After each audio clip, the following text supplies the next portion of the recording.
안녕하세요. 애언연구가 순회 동방삭입니다.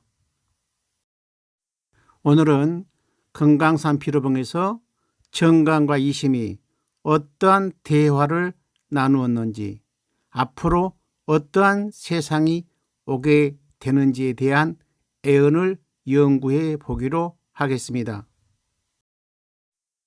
금강산 중 제1봉의 1, 2 상대하야 옥추 금강 항마지도와 궁궁을를 성도지덕을 이 십승 공개로 논설하야 대강 기재하노니 궁궁을를지간 십승지지를 불구지중하고 극구심중하라. 정강과 이심이 금강산 비로봉에서 하도락서를 가지고 예언하였습니다. 앞으로 오는 세상은 항마지도라 했으니 이는 마귀가 항복, 즉 소멸하는데 그 이치를 십승 공개로 설명하였습니다. 또한 말세 피나처는 특정한 지역에 있는 것이 아니라 마음속에 있다 하였습니다. 하도낙서는 우주 만물의 변화 이치를 그린 도면이며 이는 주역에서 온 것입니다. 천지음양지수를 흑백으로 구분해 놓았습니다. 십승 공개가 무슨 이치에서 온 건지 이를 표를 통하여 설명해 보기로 하겠습니다. 하늘을 건이라 하고 땅을 곤이라 합니다. 하늘에 105점, 땅은 흙 10점으로 되어 있습니다. 이는 천지 음양지수이기도 합니다.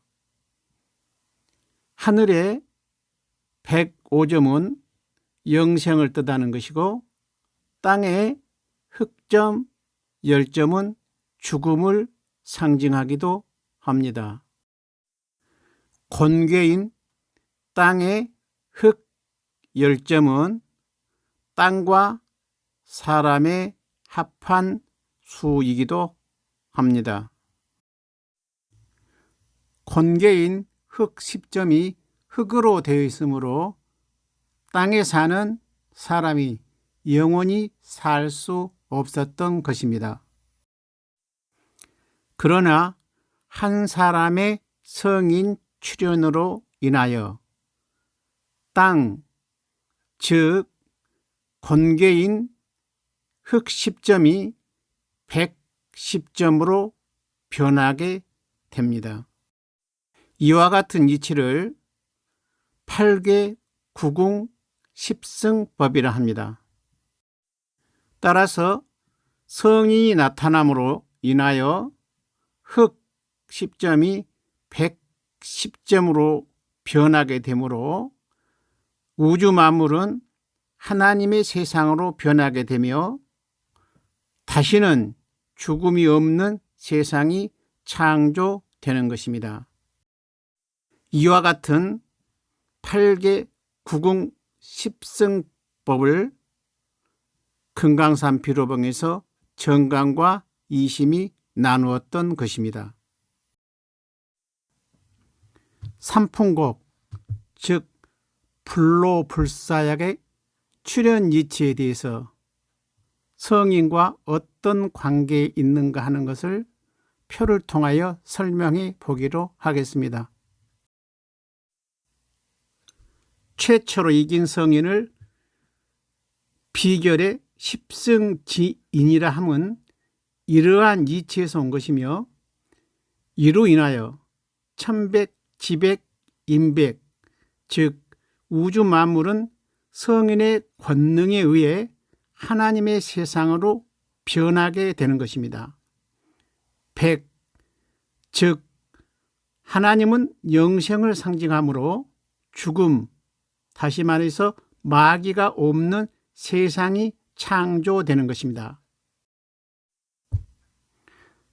최초로 이긴 성인은 마음이 300으로 변하여 우주 만물의 양식인 삼풍곡의 권세를 갖게 됩니다.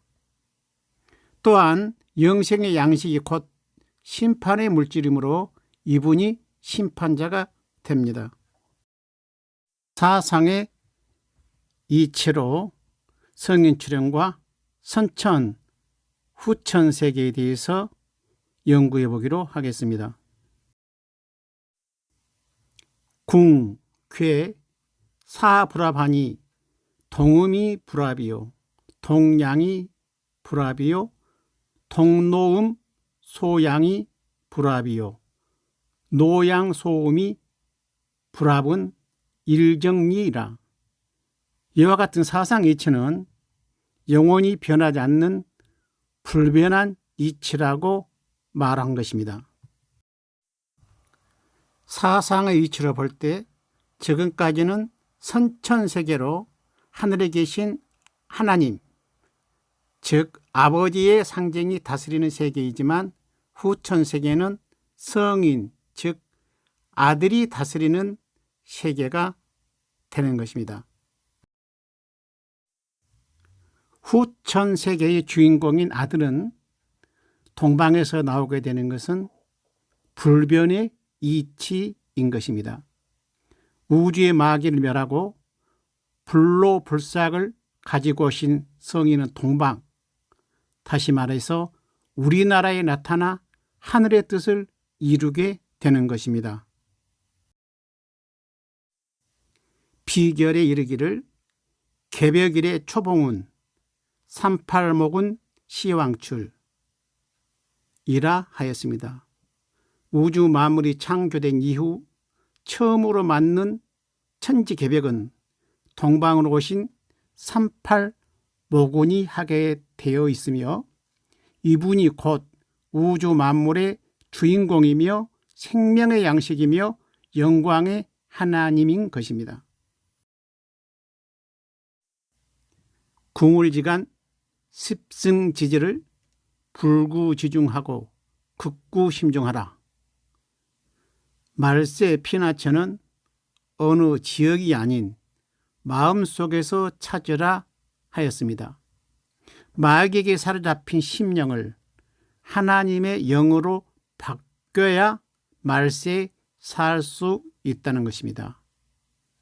말세 성인으로부터 받은 해인 삼풍곡인 불로불사약을 받는 자만이 살 수 있음을 정감선사는 일러주고 있는 것입니다. 정감과 이심은 이러한 하늘의 이치를 깨닫고 정감록을 남겼습니다. 세월이 흐르면서 원본은 찾을 길이 없으나 남아 전해온 한 조각과 같은 파편만으로도 하늘의 비밀을 풀 수 있다는 것이 얼마나 큰 복인가. 우리 모두 하늘의 뜻을 깨달아 영원한 복을 누리시기를 간절히 바라는 마음입니다. 감사합니다.